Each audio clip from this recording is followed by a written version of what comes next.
Hello friends, मैं doctor Sushma Pandey, सह आचार्य राजनीति विज्ञान, राजकीय महाविद्यालय टोंक। आज के लेक्चर में आप सभी का हार्दिक स्वागत करती हूँ। आज हम जिस विषय को लेकर बातचीत करने वाले हैं उसका शीर्षक है रूसो का सामाजिक समझौता सिद्धांत और उसके अंतर्गत मानव स्वभाव के बारे में। इससे पहले कि हम मानव स्वभाव की चर्चा करें, मैं आपको स्पष्ट कर दूं कि हॉब्स और लॉक की तरह रूसो भी एक समझौतावादी विचारक हैं और राज्य की उत्पत्ति को लेकर के वो समझौता सिद्धांत की चर्चा अपने विचारों में हमारे सामने रखते हैं।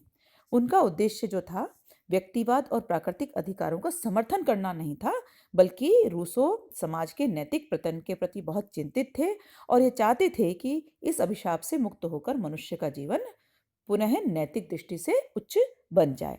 और इसीलिए वह समाज और राज्य का एक आदर्शवादी दृष्टिकोण का विवेचन हमारे सामने प्रस्तुत करते हैं और इसी आधार पर उन्होंने मानव स्वभाव का वर्णन हमारे सामने रखा है। रूसो ने अपनी पुस्तक द सोशल कॉन्ट्रैक्ट में समझौता सिद्धांत का विस्तार से प्रतिपादन किया है। तो अब हम आरंभ करेंगे कि समझौता सिद्धांत के अंतर्गत मानव स्वभाव को लेकर के रूसो ने क्या बात कही है। तो रूसो की अगर रचनाओं की हम बात करें तो उसमें मनुष्य का चित्रण एक तनावग्रस्त व्यक्ति के रूप में किया गया है, जिसका तनाव रहित अतीत एक तनाव मुक्त भविष्य का निर्माण करने की प्रेरणा देता है। और यह भी माना गया है कि ये जो तनावग्रस्त व्यक्ति हैं, इसकी दो वृत्तियां हैं, उसके दो नेचर, उसकी प्रकृति सामने उभर कर के आती है। पहला है स्वार्थ और दूसरा है परमार्थ। तो स्वार्थ और परमार्थ की आपसी कश्मकश में तनाव का जन्म होता है या तनाव उत्पन्न होता है। और इस तनाव से किसका जन्म होता है? चेतना का। और रूसो ये मानता है कि चेतना क्या होती है? चेतना एक नेत्रहीन इच्छा होती है जो शुभ कर्म तो करना चाहती है, यानी अच्छा कार्य करना चाहती है, लेकिन वो यह नहीं जानती कि शुभ कर्म क्या है, यानी उसे करना क्या है। तो इसीलिए मनुष्य की आत्मसिद्धि के लिए रूसो विवेक का सहारा लेता है, यानी रीजन का सहारा लेता है। विवेक जो है वो अच्छाई और बुराई में अंतर स्पष्ट करता है। और इस तरह से रूसो का यह मानना था कि जो मानव का स्वभाव होता है वह एक ऐसे रूप में प्रस्तुत होता है जिसमें उसे पता नहीं होता कि स्वार्थ क्या है, परमार्थ क्या है। उसकी चेतना जागृत नहीं होती और वो विवेक का सहारा या विवेक के अनुसार कार्य नहीं कर पाता है। अब हम अगली बात, जो मानव स्वभाव से जुड़े हुए जो तत्व हैं, उनके आधार पर रूसो व्यक्ति के किस तरह के व्यक्तित्व का चित्रण करता है, यानी वो क्या मानता है कि व्यक्ति कैसा होता है। तो यहाँ हम स्पष्ट कर सकते हैं कि अभी तक हमने रूसो के अनुसार मानव स्वभाव की जिन स्वरूप की चर्चा की है, उसके अनुसार रूसो का मानना था कि व्यक्ति के दो रूप प्रस्तुत होते हैं, यानी मानव तत्वों के स्वभाव, जो मानव के स्वभाव के जो तत्व हैं उसके आधार पर रूसो दो तरह के व्यक्तियों का चित्रण करता है। पहला किस तरह का व्यक्ति है? अप्राकृतिक व्यक्ति, यानी वह व्यक्ति जिसमें स्वार्थ और परमार्थ युद्धरत हैं। यानी युद्धरत से मेरा मतलब है कि स्वार्थ और परमार्थ के बीच में एक संघर्ष की स्थिति है, आपस में एक विवाद बना रहता है और जिसकी चेतना अंधी है, यानी वो व्यक्ति जिसकी चेतना, कुछ उसको पता नहीं है कि क्या करना है, वो बिल्कुल उसके बारे में जानता नहीं है और नहीं उसके बारे में वो सोचने की स्थिति रखता है। अर्थात वो, उसका जो विवेक है वो पथभ्रष्ट है, यानी बुद्धि उसकी कार्य नहीं करती, उसे पता नहीं होता कि मुझे अपने किस मार्ग को चुनना है। तो यहाँ रूसो कहता है कि ऐसा व्यक्ति जिसमें स्वार्थ और परमार्थ के बीच में संघर्ष है, जिसकी चेतना अंधी है, विवेक पथभ्रष्ट है, ऐसा व्यक्ति लगातार भटकता रहता है। क्यों भटकता है? क्योंकि उसे कोई ज्ञान नहीं होता कि उसे किस मार्ग का चयन करना है। अब इसके विपरीत जो दूसरे प्रकार के मनुष्य की बात करता है, जो चित्रण हमारे सामने रूसो करता है, उसको कहता है कि ऐसा, इसके विपरीत जो मनुष्य है वो प्राकृतिक मनुष्य है। प्राकृतिक मनुष्य कैसा होता है? जिसमें न तो कोई तनाव होता है और न ही तनाव उत्पन्न होता है। वो क्या मानता है कि ऐसा व्यक्ति शांत रहता है, कोई तनाव की स्थिति उसमें नहीं होती। वह सदैव प्रसन्न और संतुष्ट रहता है और पेड़ पौधों और पशु पक्षियों की तरह वह पैदा होकर प्राकृतिक रूप से ही समाप्त हो जाता है। तो ऐसा व्यक्ति जो कि आपस में एक तरह से तालमेल बिठाता है, किसमें? अपने विवेक में, अपनी चेतना में, और साथ ही साथ उसका जो जीवन है वो इस तरह से कार्य करता है जैसे कि उसको किसी तरह की कोई परेशानी नहीं है। उसने अपने विवेक और चेतना के बीच बीच में और साथ ही साथ स्वार्थ और परमार्थ में एक उचित प्रकार का संतुलन और सामंजस्य बैठा लिया है। तो इस तरह से यहाँ हम स्पष्ट कर सकते हैं कि रूसो जिस मानव स्वभाव का चित्रण करते हैं उसमें वो मानता है कि जो आदिम मनुष्य है वो एक ऐसा मनुष्य है जिसमें कभी तनाव पैदा नहीं होता। वो हमेशा खुश रहता है, संतुष्ट रहता है और प्राकृतिक जीवन में प्राकृतिक रूप से ही अपना जीवन का यापन करता है और उसी में ही वो खत्म हो जाता है।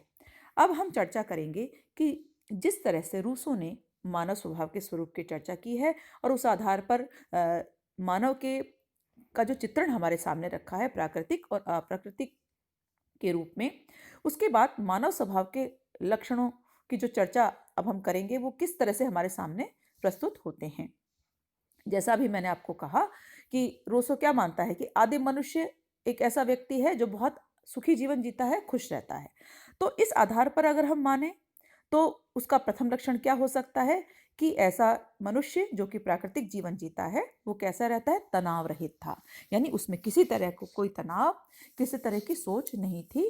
वह हमेशा संतुष्ट और प्रसन्न रहता है, ऐसा रूसो का मानना है। और साथ ही साथ वो ये भी इसमें तर्क देता है कि चूंकि ऐसा व्यक्ति खुश रहता है, संतुष्ट रहता है, तनाव नहीं होता, तो कोई विवाद, संघर्ष या कोई एक तरह से स्वार्थ या परमार्थ का जो प्रश्न है वो कहीं सामने दिखाई नहीं देता। और ऐसा मनुष्य जो है, जैसे प्राकृतिक पेड़ रूप से जैसे पेड़ पौधे होते हैं, पशु पक्षी होते हैं, पैदा होते हैं इस प्रकृति के साथ और उसी प्रकृति में समा जाते हैं, ठीक इसी तरह से मनुष्य भी पशु पक्षियों और पेड़ पौधों की तरह जन्म लेता है और इस प्राकृतिक जीवन में प्राकृतिक रूप से ही खत्म हो जाता है।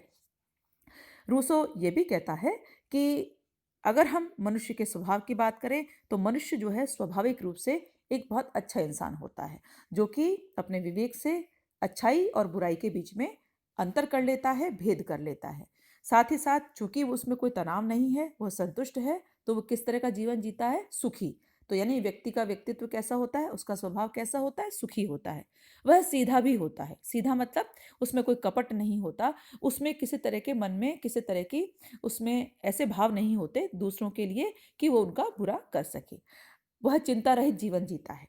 चिंता रहित क्यों जीता है? क्योंकि वह प्रसन्न रहता है, उसे किसी तरह का किसी के प्रति न तो उसके मन में कोई बुरे विचार होते हैं, न ही वो कपट रखता है, तो न तो कोई चिंता है, स्वस्थ जीवन जीता है और उस प्राकृतिक माहौल में रहकर वह खाता है, रहता है और स्वस्थ जीवन जीता है। साथ ही साथ वो शांति प्रेमी और एकांत प्रिय भी होता है। क्यों होता है शांति प्रेमी? क्योंकि न तो कोई संघर्ष की स्थिति होती है और न ही कोई युद्ध की स्थिति होती है, न किसी से प्रतिस्पर्धा होती है। तो ऐसी स्थिति में जो मनुष्य का जीवन कैसा रहता है? शांति प्रिय और एकांत प्रिय, क्योंकि न तो उसको सामाजिक जीवन की आवश्यकता होती है, वह एक आदिम जीवन जी रहा है, तो उसको एक आदिम अवस्था में ही वो शांतिपूर्वक अपना जीवन जीता रहता है। तो इस प्रकार से अगर हम बातचीत करें तो रूसो का जो मनुष्य का स्वभाव है वह हॉब्स और लॉक दोनों से ही अलग है। किस रूप में? जैसे हॉब्स का कहना था कि प्राकृतिक दशा में जो मनुष्य निवास करता है वो न केवल हिंसक था, यानी हिंसा पर उतारू रहता था, और क्रूर भी था। यानी वो अपने उद्देश्य, अपने स्वार्थ, अपने लाभ के लिए वह क्रूर भी बन जाता था। साथ ही साथ वो कपटी भी था, यानी कपट करने से भी वो दूर नहीं होता था। दूसरी ओर लॉक का क्या तर्क था कि लॉक कहता था कि मनुष्य को प्राकृतिक नियम और ईश्वरीय नियम से जोड़ा उसने, और ये माना कि जो मनुष्य का जीवन है या मनुष्य का जो स्वभाव है वो प्राकृतिक नियम और ईश्वर के नियमों से ही अनुशासित होने वाला था। यानी प्राकृतिक नियम ही मनुष्य के स्वभाव और जीवन को संचालित करने वाले थे। लेकिन रूसो जो है ऐसा मानता है कि प्राकृतिक दशा में हॉब्स और लॉक की तरह से नैतिकता के उच्च विकास को तो मानना संभव नहीं है, बल्कि वो उसको पूर्णतः असंभव मानता है। अतः हॉब्स और लॉक दोनों के ही विचारों को गलत मानते हुए रूसो मनुष्य के स्वभाव के एक अलग रूप की चर्चा करता है और वो मानता है कि जो आदिम मनुष्य है वो पशुतुल्य है, निष्पाप है, निर्दोष है और स्वाभाविक रूप से अच्छा है। तो इस तरह से रूसो ने हॉब्स और लॉक से अलग एक ऐसे मानव स्वभाव की कल्पना और चित्रण हमारे सामने प्रस्तुत किया है, जिसमें वह नैतिकता की बात करता है और एक ऐसे मानव की बात करता है जो शांति प्रिय है और प्राकृतिक रूप से जीवन जी करके शांत एकांत में अ, अपना जीवन जी रहा है। तो साथियों, आज का यह लेक्चर यहीं खत्म होता है। अगले लेक्चर में हम एक नए विचार के साथ आपके साथ पुनः बातचीत करेंगे। तब तक के लिए आप